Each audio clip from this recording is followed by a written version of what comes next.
Today we're going to be talking about cars that have unusual modifications. Either they shouldn't be having these modifications or unusual amount of modifications. Enjoy the video. The Prairie. However you say it, this car has been in the game since the beginning of GTA and it's always been a pedestrianized vehicle. But this car just makes you question why. Why did Rockstar add this many modifications to this car? And on top of it, they ended up updating it and adding more modifications to this car. Something that doesn't make Rockstar money, something that you can get off the street for free, and the modifications don't even cost that much. And it's just so weird seeing the Mark 1 tuner bumper, Mark 2 tuner bumper, Mark 3 tuner bumper. The options are cool, like a early 2000s kit car. The amount of bumpers, liveries, so many different hood options, 10 different liveries. I mean, you guys can see for yourself how many different mods there are on this car. It's so strange. And you can heavily modify a car for under 50k. I mean, if you guys know, you know. And you can all agree that this car is one weird funny car. It has options that get you wondering like why Rockstar added this so early. They showed what they could have and they started bringing these options later on into the Kanjo and cars that were way past this era of modifications. This was in GTA. One of the weirdest options about this vehicle has to be the sticker bomb fenders. That's rare to see now. 2 different fender options being able to be selected in the fender list. And this was 2013. This was available back then. This is not an updated vehicle. It always had sticker bomb options. It always had bumper options. What car had fender options in 2013? You can make the full front of the car sticker bomb, the roof and the boot sticker bomb. Like, it was funny, Rockstar were giving us the insight back then of what they could do, but it did take a while for them to give us an example of what they could do. The Picador, I already thought it was a cool car. Didn't really need much to it. What could they possibly add if they did add any modifications to this car or liveries? This car has so many different options, so many front splitter options, hood options, unique ones. It has bed options. It starts to remind you of modifications you can have at the Drift 70. They added all these liveries. They added the roll cage option, the cage in the bed as well, and then they added crazy spoiler options as well. What I modified it to in the video is not actually my taste. I just was showing how crazy this one car can be, which is another car you can get off the street. You can get this car free.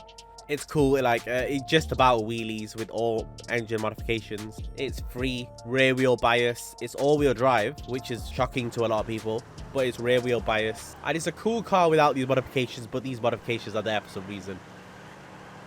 The Picale, already a car that people are not that familiar with. A car that came out in one of the first DLCs. I'm not a hipster, so it's not surprising that people don't know much about it. It is a bit weird from behind when you look at it. It's like it's so shrunk, odd to look at, but that's how the Citroen SM was. As you can see already, it does have yellow headlights that no, you cannot change back to normal white headlights. There are quite a few exhaust options, but then you get these hood options, and you can get rusty hood options, rat hood options with the bra. And remember, this was one of the first DLCs. It was very weird to have these modifications. And the fact that I had a roof rack as well, with all the luggage things you can put on top of it, the European plates. It was such a weird vehicle, but just like a Panto. But again, we never really saw this as an example of what Rockstar can add later on, because if you think of it, all these modifications are actually on newer vehicles and you've got more.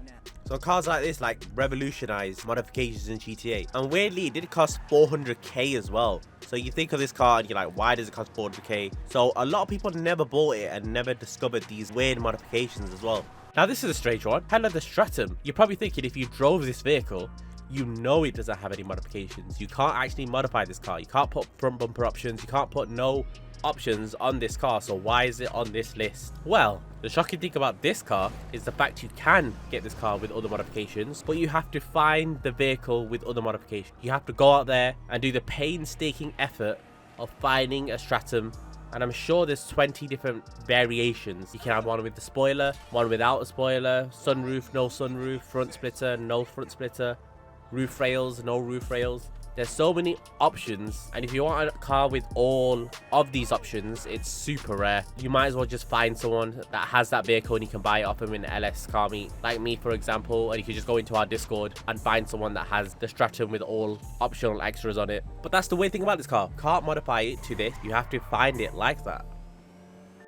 The Vivinite. It's a minivan that causes mass confusion. First of all, why is a minivan costing 1.6 million? And then when you scroll a little, you see HSW upgrade. This has a modification of allowing you to HSW upgrade. Yes, indeed this does have a HSW upgrade, meaning it could go faster than most vehicles in the game. The bumper modifications are so strange, like they're bull bars. This one I didn't really get. There's no actual changed bumper, there's just bars. Rear bumper, we got the same thing, just bars. So much focus. I always said it before, I always said that I wish Rockstar would make a car that makes no sense. Put HSW on a car that makes no sense. And here they've done it. And also, they've added exhaust to an electric vehicle.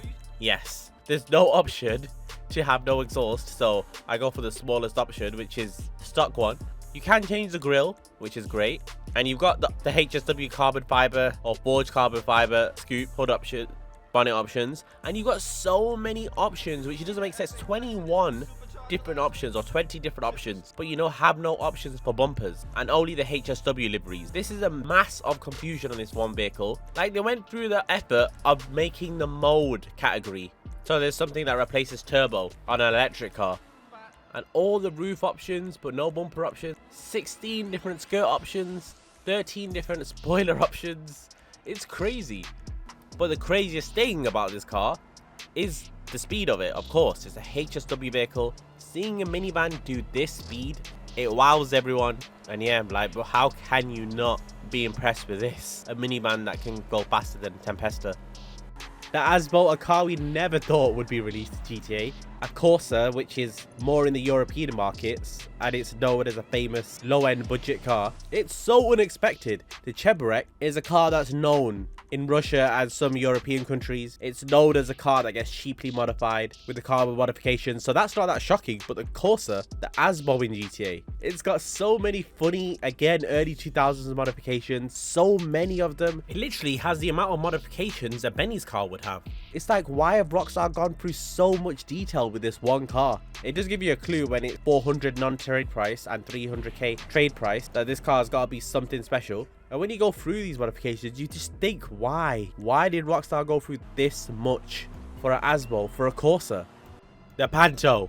A vehicle I think has actually been forgotten. It's such a little small vehicle. What other car do you get in the game except the Briosos that are this tiny? But if you watch my tips video, or you're just an OG player, you know this has some weird modification that Rockstar still haven't fixed. They must know of this, right? Of course they do. But if you go into the bodywork options and you go into carbon fender and you click on carbon fender and you just swipe through carbon fender and none, and you land on none, sometimes it just goes invisible, and then press select and you've got invisible fenders, and then it just looks like stuff is hovering like the front bumper. And then if you put skirts on, they're hovering too. The car has weird options itself with the sticker bomb and the exhaust, but invisible panels are still a thing on this Panto, and Rockstar still haven't fixed it. You can do that same thing with the roof as well. It's crazy. The Astro GZ, it wasn't added long ago, but when it was added, it was a bit of a strange concept, like Rockstar bringing a Camry now into GTA this long later. But people were happy. Of course, it's a popular car, so a lot of people who play GTA probably have this car, but the modifications you can get on this thing end up shocking a lot of people. It has quite a few different options, and gladly not options that are just the same option but a different primary color, secondary color. They actually have options that are all unique. And then for a Camry, you have 12 different options for exhaust, 10 other different livery options with the crash test dummy option, which is really funny. It was a very weird car, and the reason this car is on this list, it just seems like something Rockstar should have had at the start of GTA. This type of car, with the amount of modifications it has on it, the type of modifications it has on it, it's a very 2013 concept. And then that's when soon people start realizing that this is going to be a base car in GTA 6. Thank you so much for watching, everyone, and let me know what you think. I think there's so many more options that I could have picked. There's so many other cars that have weird options and are just unique, and many others don't even know about. Let me know what you think should have been on this list. Thank you so much for watching. Hopefully you enjoyed, and see you guys in the next one.